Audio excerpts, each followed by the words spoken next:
For those in attendance and UFC fans watching around the world, this is the moment you've all been waiting for. Live with the best father and son team on the internet.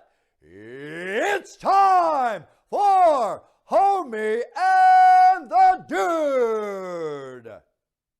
There's an element of you being almost like a fortune teller, sort of a genie ball guy that had known early on and had taken what they call in England, taken a punt.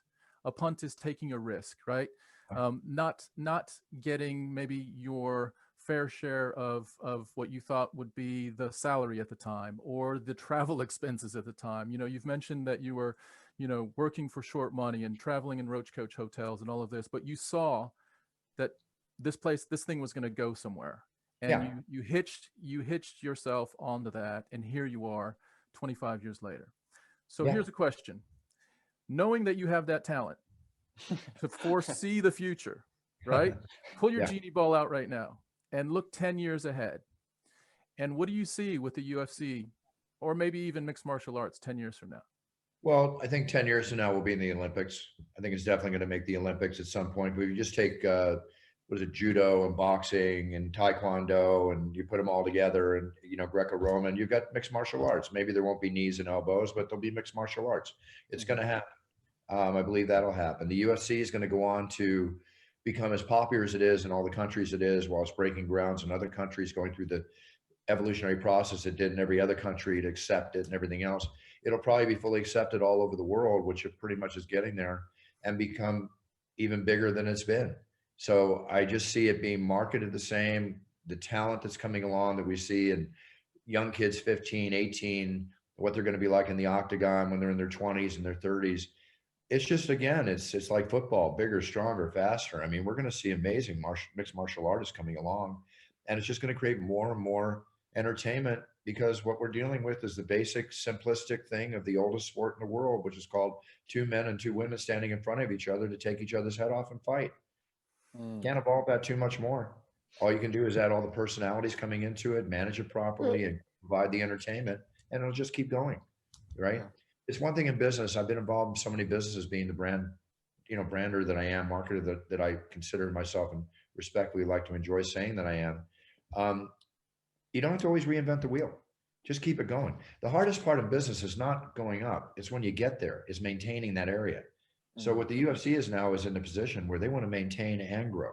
It takes a lot of smarts, a lot of consistent work. And again, as I said before at the post-press fight conference, I bow to Dana White. I mean, this man's worth hundreds of millions of dollars, and he still works up every day hungry and passionate to make the UFC the biggest thing that it could possibly be in the world. And like I said at that conference, I go, how can you not want to work for somebody like that, right? Yeah, 100%. I got to be motivated too. I spend my whole life self-motivating myself. It's nice to be motivated by the people around me. Dana does it. 100%. It's so true. Having people who are motivated around you leads you to success in your own life in ways that, are unbelievable. It's the rule of socialize with people that are equal level or higher than you in terms of what you want to achieve on the spectrum. I wanted to ask, you've given us a little prediction there.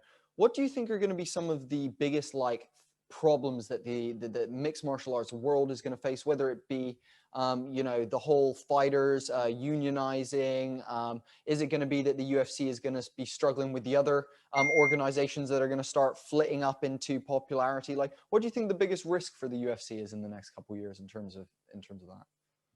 The biggest risk? Yeah, what's possibly going to be the biggest problem for the UFC? Is it going to be other organizations? Is it going to be the fighters as a union? No. Do you have any idea about that, or none whatsoever? You've watched the UFC now for almost 30 years. What happens, it's kind of like the NFL. You never stop playing for the NFL. You don't go to the CFL if you're in the NFL. If you have to, of course you do, right? With all respect, Bellator, Legacy, all these other MMA organizations are out there, Cage Rage, all the ones, even in England. The UFC is the rocket ship that took off first. The UFC is the rocket ship that is breaking ground for everybody in the sport. You want the UFC to continue to be the number one, the Kleenex to the tissue, the Xerox to the copier, that it is growing and propelling and leading the charge. They have the money, They're spending the money. They've broken barriers. It will continue to be successful so that everybody else can be successful. Okay. As far as unionization, I will say that I honestly don't think that will ever take place. I mean, if they go into a union and they tell every organization out there as an example, well, the UFC gives the fighters 10,000 to show and 10,000 to win. So if we're a union, you got to give the fighters 10,000 to show and 10,000 to win. How many other organizations can afford to do that? Aside from a $50,000 bonus for the performance of the night, which many, many times the very first fight of the night has received as a prelim, right?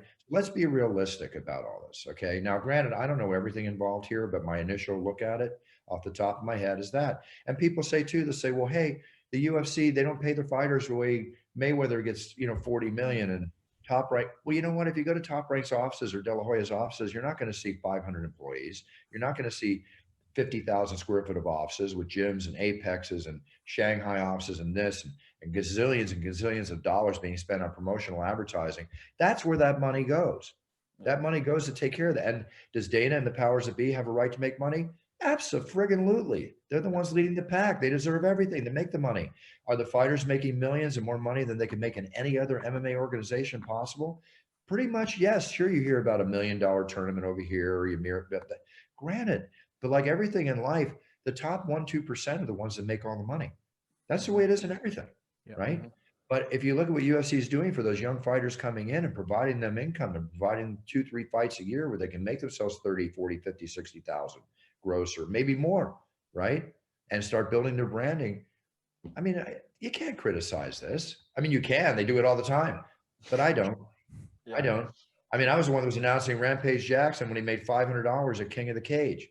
Then he goes back to the UFC, makes over 13 million. And I love you, Rampage. You're my brother. You're my blood brother. But you complain about the money you make. You just made $13 million or whatever it was. I mean, are you going to complain if you bank 13 million in a couple of years? Let's say it was that. Let's say it was 6. Let's say it was 5. Whatever. It takes care of its fighters, and sure, there's some that don't, and there's issues here that happen. That happens in every single business. Okay. Yeah, it's true. 100%. You think I'm passionate about what I do? Well, to your point about. Hope you all enjoyed this pod clip. Hit us with the Holy Trinity. Go to our Facebook, Instagram, and YouTube, which is at Homie and the Dude. Like, follow, and subscribe to all of those. And thanks again, guys. Have an awesome day.